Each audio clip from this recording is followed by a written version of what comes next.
ABP news और सी voter के opinion poll के मुताबिक सत्तारूढ़ एनडीए के अगर खाते में देखा जाए चुनाव के दौरान कितने सीट्स आते हैं तो 543 में से 265 से लेके 335 तक सीट्स आ रहे हैं। वहीं अगर इंडिया की बात करें तो 165 से लेके 205 तक आ रहे हैं। इस बीच मेरे साथ इस ओपिनियन के पोल के बारे में उनकी क्या राय है अधिक जानकारी बताने के लिए मेरे साथ मनीषा कायंदे जी हैं, शिवसेना की नेता है आप मैम। क्या कहना चाहेंगे कि जिस तरीके से ओपिनियन पोल में ये साफ नज़र आ रहा है कि जो सत्तारूढ़ एनडीए है तीसरी बार सरकार बना सकती है क्योंकि सीट्स जो है अधिकतर उनके खाते में नज़र आ रहे हैं, क्या कहना चाहेंगे? देखिए, ये तो आपका सर्वे है और बियॉन्ड द सर्वे मुझे लगता है क्योंकि लोगों ने अभी तय कर लिया है कि 2 टर्म उन्होंने देख लिया कि पंतप्रधान माननीय मोदी जी ने जिस प्रकार का काम किया है, एक स्कैम फ्री गवर्नमेंट लोगों को मिला है और एक प्रगतिशील सिर्फ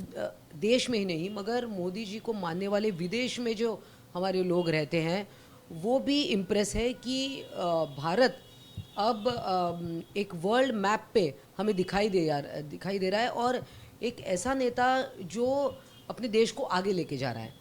तो ये एक छवि जो बनी है, लोगों ने अपना मन बना लिया है और लोगों ने जो मन बना लिया है वो सर्वे में दिख रहा है। लेकिन अगर हम 4 जोन की बात करें, दक्षिण, पूर्व, उत्तर और पश्चिम, उसमें भी सबसे ज़्यादा सीट्स जो है वो बीजेपी के साथ ही नज़र आ रही हैं। तो क्या लगता है इंडिया जो है उसमें सीट शेयरिंग को लेकर क्या मुद्दा हो सकता है? उनको कितने सीट्स मिल सकते हैं 4 जोन्स में?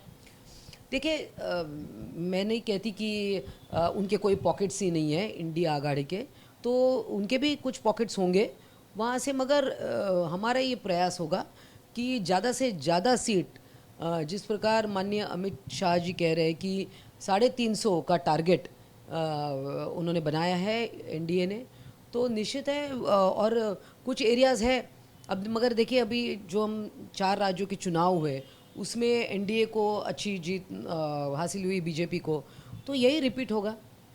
और अब जिस तरीके से लोकसभा के पहले इंडिया की कई बार बैठक हो रही है, सीट शेयरिंग को लेकर चर्चा चल रही है, महाराष्ट्र में भी जो कई सारे विपक्षी दल हैं वो भी तैयारी कर रहे हैं, तो आपके मुताबिक महाराष्ट्र में वो कितनी स्ट्रेंथ के साथ आ सकते हैं या फिर पूरे भारत में कितनी स्ट्रेंथ के साथ आ सकते हैं इंडिया?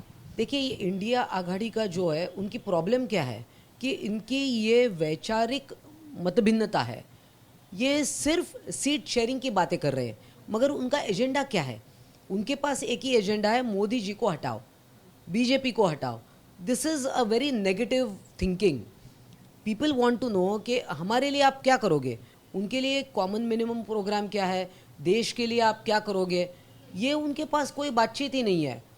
कांग्रेस और तृणमूल एक दूसरे को नहीं देख पाते हैं और भी आप पार्टी जो है, आम आदमी पार्टी, उनकी और कांग्रेस की नहीं बनती है। ऐसे आपस में इनके बहुत झगड़े हैं।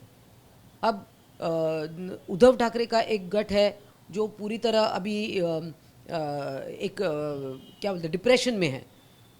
शरद पवार का जो कुछ बचा हुआ गठ है वो भी स्ट्रगल कर रहे हैं। तो इनका जो है कोई डीएनए मैच नहीं होता है। ये लोगों को हिंदुत्व के खिलाफ भड़काने का काम करते हैं, उनको सावरकर को गालियाँ देना, ये इनका एक एजेंडा है। So there is a very negative mindset. आपने जो अभी कहा कि कॉमन मिनिमम प्रोग्राम होना चाहिए देशवासियों के लिए, तो अगर बीजेपी अगर जीतती है तो उनका क्या कॉमन मिनिमम प्रोग्राम होगा? अगर हम महाराष्ट्र की बात करते हैं तो यहाँ पे एकनाथ शिंदे हैं, देवेंद्र फडणवीस जी हैं, वो किस तरह से लोगों को मदद करेंगे या फिर उनके लिए काम करेंगे? देखिए, हमने देखा कि 1.5 साल ये सरकार है, बार बार उनके कुछ लोग इंडिया आघाड़ी के कहते हैं, ज़्यादा करके संजय राउत जैसे लोग, कि ये सरकार गिरने वाली है, गिरने वाली है। बहुत सारे टारगेट्स वो दे चुके मगर नहीं गिरी है क्योंकि एकनाथ शिंदे एक ऐसे चीफ मिनिस्टर है जिनको 210 एमएलएस के ऊपर का समर्थन है। तो और हम देखें कि ये तीनों लोग जो है, जो सरकार अब चला रहे हैं, ये लोगों के लिए सोचते हैं, ये महाराष्ट्र के लिए सोचते हैं, किसानों के लिए, गरीबों के लिए, महिलाओं के लिए, युवकों के लिए, पिछड़े वर्ग के लिए। अब देखेंगे कि 1.5 साल में किसानों को सबसे ज़्यादा मदद महायुति की सरकार ने की है। महिलाओं के ज़्यादा से ज़्यादा स्कीम्स जो ऑलरेडी लोगों तक पहुंच गई है, महिलाओं तक, ये माननीय एकनाथ शिंदे जी ने फ्लोट किया है। तो हेल्थ सेक्टर के लिए भी बहुत, अभी पुलिस फोर्स में 23,000 के ऊपर भर्ती होने वाली है। ऐसे बहुत सारे टीचर्स की बड़ी तादाद में भर्ती होने वाली है। तो ये एक प्रोग्रेसिव गवर्नमेंट है। लोगों को उनके आपस के झगड़े से कुछ लेना देना नहीं है, किसको क्या सिंपति है वगैरह, लोगों को इसमें कोई रुचि नहीं है। लोगों को रुचि है कि आप महाराष्ट्र को और कहाँ लेकर जाओगे। एबीपी न्यूज़ और सी वोटर के ओपिनियन पोल के मुताबिक जो सर्वे में आया है उसे कहीं ना कहीं सहमति दिखाते नजर आ रही है मनीषा कायंद, जो कि शिवसेना की नेता है। कैमरा पर्सन कृष्णा खापरे के साथ मैं लता शर्मा, एबीपी न्यूज़ मुंबई।